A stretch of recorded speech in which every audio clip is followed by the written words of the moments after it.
दोस्तों, कल गुजरात और राजस्थान के तमाम शहरों में तापमान 40 डिग्री के करीब पहुंच गया था और साथ ही साथ महाराष्ट्र के तटीय शहरों में और महाराष्ट्र के इंटीरियर शहरों में, मध्य प्रदेश में तमाम जगहों पर पारा रिकॉर्ड तोड़ दर्ज किया जा रहा है और पिछले कई दिनों से लगातार टेम्परेचर में बढ़ोतरी हो रही है।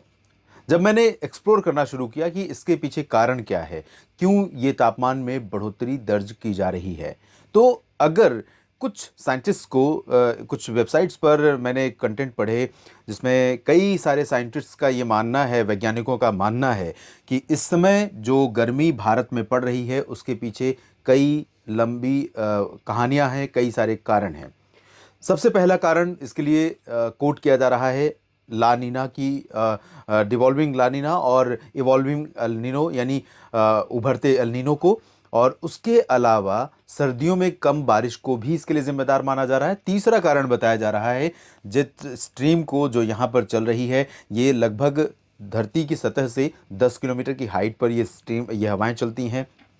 इनकी स्पीड लगभग 150 से 400 किलोमीटर प्रति घंटे होती है और यही जेट स्ट्रीम, इससे पहले आपने देखा था कि जेट स्ट्रीम जब उत्तरी अटलांटिक ओशन से आगे बढ़ रही थी तो इसने डब्ल्यूडी को इन्हेंस किया था और इसका प्रभाव हमें उत्तर भारत के पर्वतीय इलाकों के साथ साथ मैदानी इलाकों में भी कई जगहों पर दिखाई दिया था और बारिश बढ़ी थी।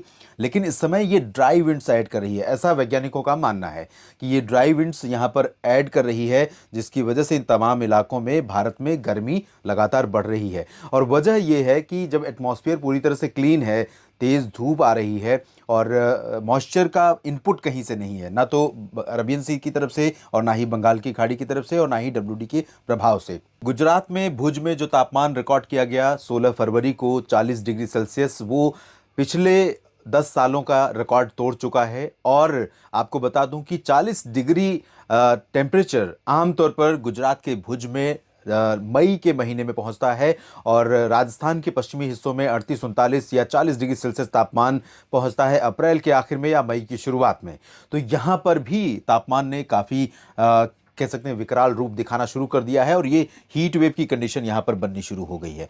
वेस्टर्न इंडिया में, जिसमें गुजरात और राजस्थान के कई शहर शामिल होंगे, साथ ही साथ महाराष्ट्र और मध्य प्रदेश, छत्तीसगढ़ उड़ीसा के दक्षिणी शहर और तेलंगाना, आंध्र प्रदेश, कर्नाटक के तटीय इलाके और केरल, इन सभी भागों में तापमान रिकॉर्ड टूटने वाला तापमान दर्ज किया जाएगा आने वाले दिनों में भी। हालांकि 4-5 दिनों के बाद सिचुएशन थोड़ा सा बदलेगी। 4-5 दिनों के बाद नहीं, मैं कहूँगा कि 19-20 में ही थोड़ा सा परिवर्तन आ जाएगा, 19-20 का परिवर्तन आएगा और बहुत ज़्यादा अंतर नहीं आएगा, लेकिन हवाओं का रुख थोड़ा बदलेगा, सरफेस पर मॉइस्चर ऐड होगा, तो मॉइस्चर ऐड होने के चलते टेम्परेचर में थोड़ी गिरावट रिकॉर्ड की जाएगी। आइए जानते हैं कि अगले 3 दिनों में कहाँ पर बारिश होने की संभावना दिख रही है और कहाँ पर इसी तरह से टेम्परेचर डराता रहेगा। सबसे पहले बादलों की तस्वीरें देख लेते हैं कि किस तरह के बादल हमें आने वाले 3 दिनों में दिखाई देंगे। पर्वतीय इलाकों पर गिलगित बाल्टिस्तान, मुजफ्फराबाद से लेकर लद्दाख और हिमाचल, जम्मू कश्मीर के कुछ भागों पर बादल तो दिख रहे हैं और बादल रहेंगे भी।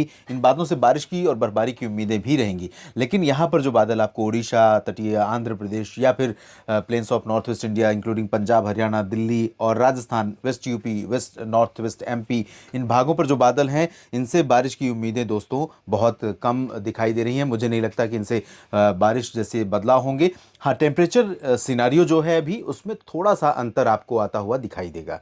ब्राइट सनशाइन जब नहीं होगी इन प्लेन्स एरियाज़ में, तो यहाँ पर टेम्परेचर थोड़ा सा रिड्यूस होगा, लेकिन बहुत बड़ा अंतर आएगा ये भी आसार नहीं है। और ये ग्रेजुअली क्लाउडिंग या मॉइस्चर ऐड यहाँ पर होता रहेगा, क्योंकि यहाँ पर नॉर्थ वेस्टर्न जो अरबियन सी है, यहाँ पर एक एंटी साइक्लोनिक सर्कुलेशन बना हुआ है जो क्लॉकवाइज है, इस तरह से क्लॉकवाइज बना हुआ है और इसकी वजह से कुछ मॉइस्चर ऐड हो रहा है यहाँ प्लेन्स पर, और कुछ पहले ड्राई विंड्स ऐड हो रही थी और अब यहाँ पर मॉइस्चर ऐड हो रहा है। तो ये मॉइस्चर थोड़ा सा यहाँ पर टेम्परेचर को नीचे ला सकता है।